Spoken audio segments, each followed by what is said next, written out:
there, shocked. How could this be possible? This is the person that she was the business. So what are some of the things that you need to look at to do that? So there are five key drivers that affect employee retention, employee engagement, and employee motivation. Employees spend 80% of their time at work. And because of that, it is very important that wherever they work, they have a high sense of belonging.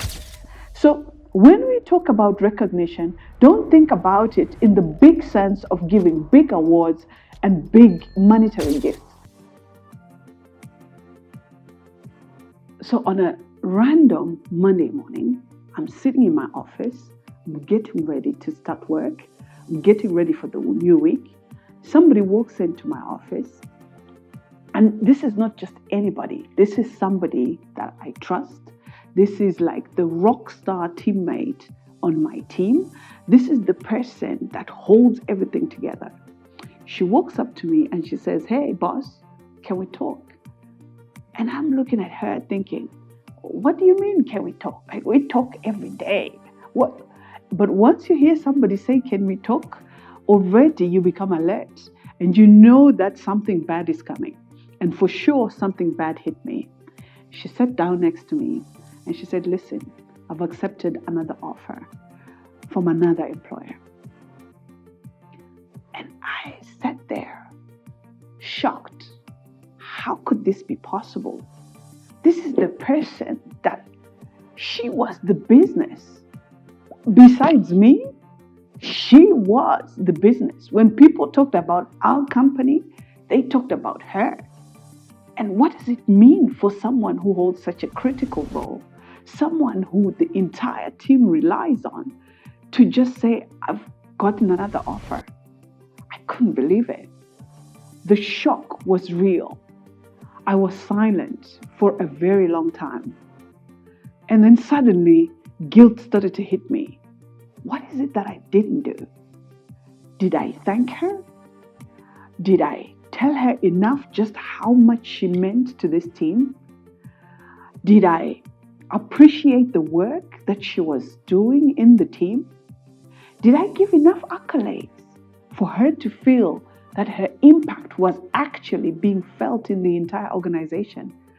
All of these questions are racing through my mind, but she's there. She's waiting for an answer. And well, whatever I say is not going to change anything. She's already made up her mind. And I could see it. I looked at the job offer. It was crazy. The job offer was offering her double what she was earning with us. And I knew there was no way that we were going to be able to match that. And sadly, I had to accept that resignation. I had to accept it, even though it was the most difficult thing that I ever had to do as a leader. And now when I think about it, in that time, the gap that she left was so huge that it screamed of all the things that she used to do that I failed to appreciate. The gap was so huge that every day somebody would mention her name when something was not done, when something didn't add up, when something was missing. The rhythm of the team had changed. Everything about how we worked had changed. It's easy to replace jobs. It's easy to replace positions. But it's not easy to replace character. It's not easy to replace loyalty. It's not easy to replace that feeling that you have when you know that somebody in your team has your back. It's not easy to replace that. It's also not easy to replace small things like the shorthand that me and her had, which we developed over time because of working on impossible deadlines, right? It's also not easy to replace passion. But yes, you can replace a job, you can replace a position, but you can never replace the character. And so from this experience, from this loss, I learned a lot as a leader. I learned that competence is a gift and it must never be taken for granted. I learned that you can lose your rock stars, not because you did anything, but because you didn't do something.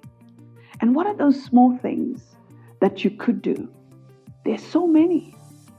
Things as small as appreciation, things as small as recognition, things as small as how connected I feel as I'm in the team, things as small as whether my impact makes a difference, whether I have a purpose in this entity, are all part of reasons which cause and create a rift between the organization and its rock stars. Today, 10 years later, I have learned a lesson from that experience that has changed the way I lead my teams. And today, I've redefined my leadership game just based on that critical loss, which caused a rift in our business forever. So people are losing team members every day. People are losing high performers every day. Companies, businesses are losing their key players every day. And so I'm often asked the question, how does a leader retain their top performers? How do teams retain their people? How do companies, businesses, how can they retain their star performers, right? And or in general, how do they retain their employees?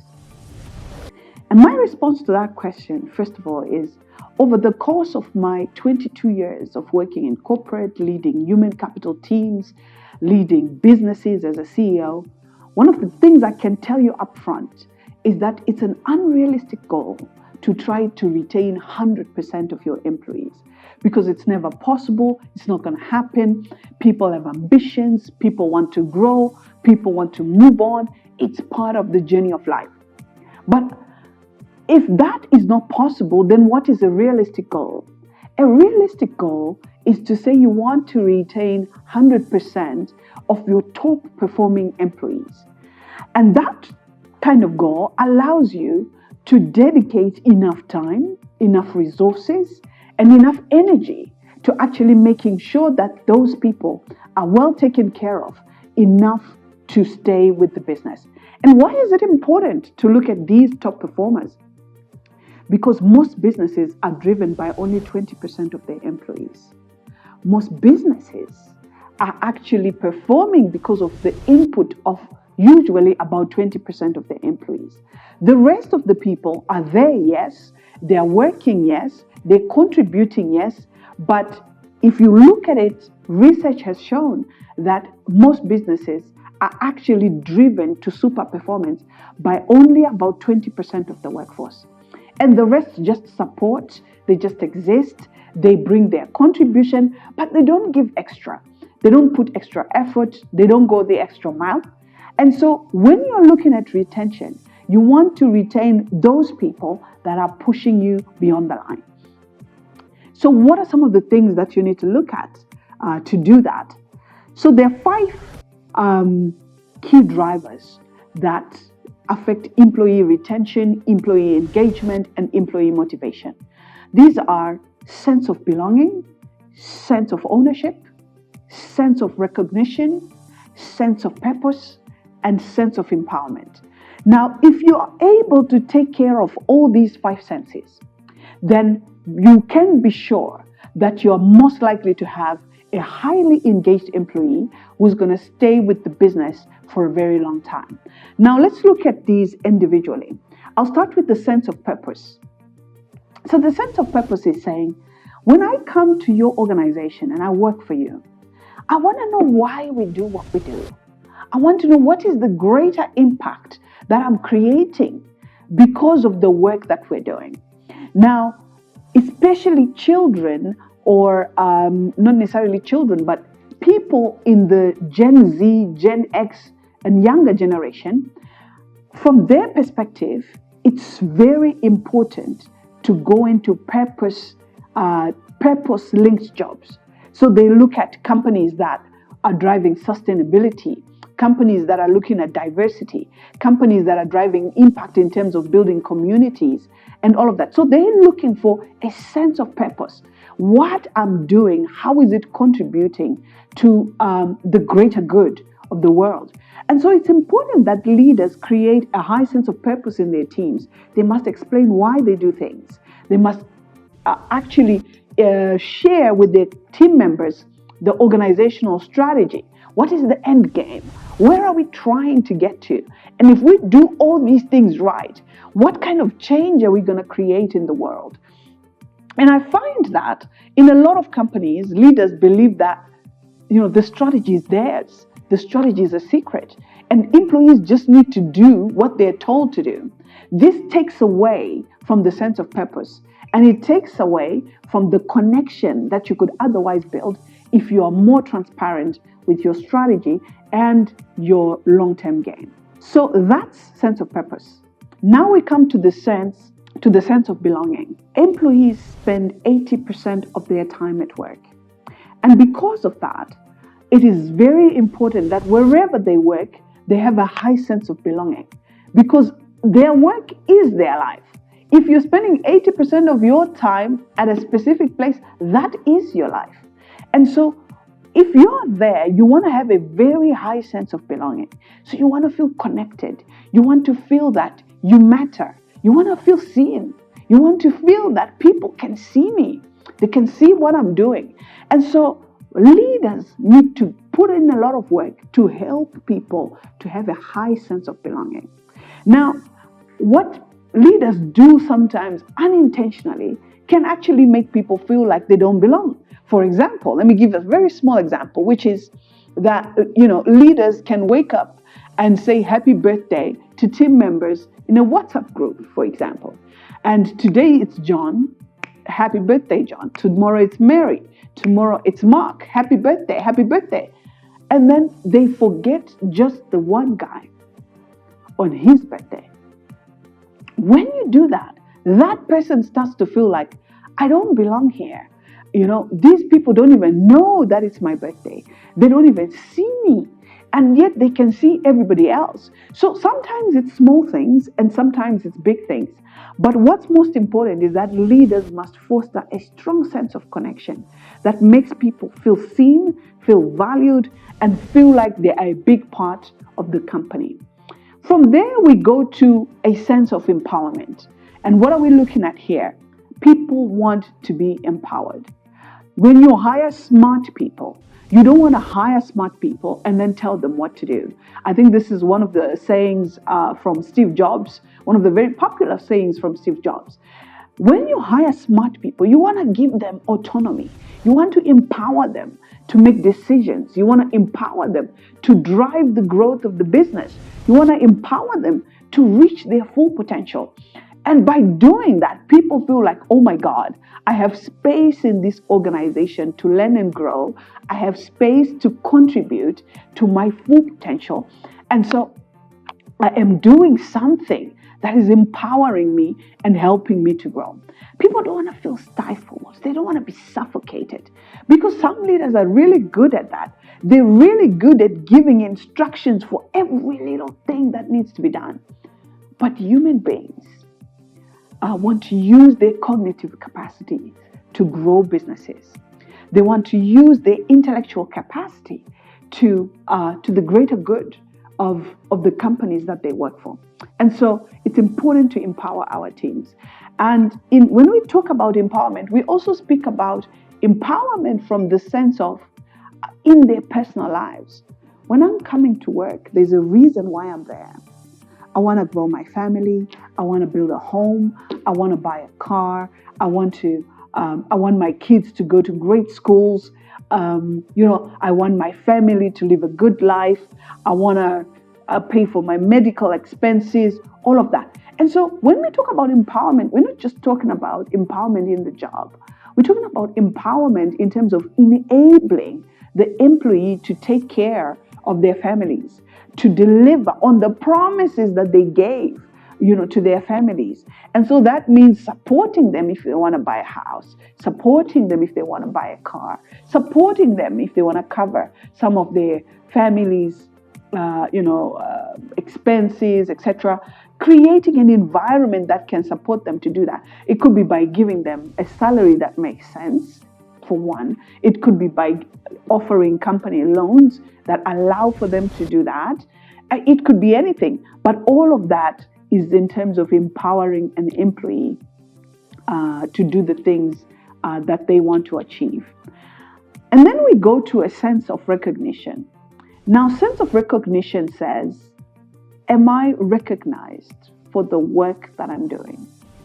And it doesn't mean pay me, give me a monetary award, do this. Sometimes it's a thank you. Sometimes it's an applause. Sometimes it's public acknowledgement of someone's contribution to the success of a project, right? Sometimes it's a leader speaking out to their other bosses about the contribution that a team member is giving to the success of the business. So when we talk about recognition, don't think about it in the big sense of giving big awards and big monetary gifts. Think about it also in the small day-to-day ways in which we recognize our teams and give them a sense of achievement, because that's big for a lot of people. Am I really making a difference? Do people see me? And does my work deserve to be recognized? And so it's important for team members to do that. I've seen a lot of leaders who struggle to recognize team members because in their minds they're thinking, yeah, I know he did this right, but he has 1, 2, 3, 4, 5 things that didn't go right. There is never a moment of perfection in the workspace. There will never be a time when everything, all the ducks are lining up in a row and in a straight line. There will always be 1 or 2 things that are amiss, but let's celebrate the few things that are actually going very well. Right, and the final aspect that we need to take care of is around a sense of ownership. Now, when we talk about a sense of ownership, we are saying, does the employee have skin in the game, right? Why should I care about your business goals? Why should I put effort in them? What's in it for me, right? And so it's important that employers create a high sense of ownership in their teams. This could be by creating incentives that link the employee's performance to what they get in the business. It could be a commission structure, a performance-based bonus structure, anything that links my sweat to what I actually get.